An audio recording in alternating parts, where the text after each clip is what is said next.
สองมือของแม่คือสองมือนางทั้งน้อยบ่บางแต่เป็นมือสางมือสางมือสาง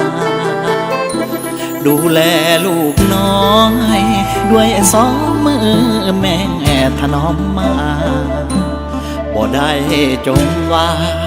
เมื่อมีปัญหาใดๆสองมือของแม่บุกหน้าเลื่อยไปยุ่งยากเพียงใดขอให้ลูกได้สมดังใจว่าเบิ่งแยงครอบครัวบ่เคินขาดให้มีพลังเพื่อสร้างความหวังให้ครอบครัวอุดมสมบูรณ์สองมือนางความมือสร้างให้เป็นลายสองมือนางง่ายมือให้กลายเป็นดอกบูหานว่าไว้สีมือนางงามเหมือนไข่ปอจึงได้แสดงออก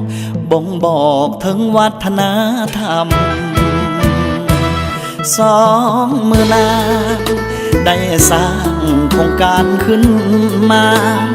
เพื่อปกปักรักษาสีมือปณีของแม่หญิงลา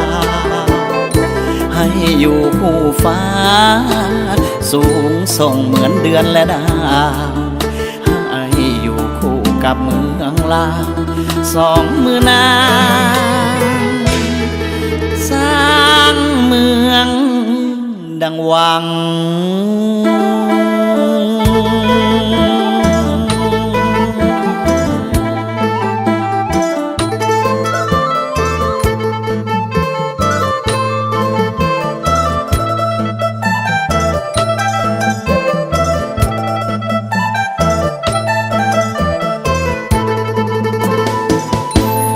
สองมือนางความมือสร้างให้เป็นลายสองมือนางง่ายมือให้กลายเป็นดอกบูหานว่าไว้สีมือนางงามเหมือนไข่ปอ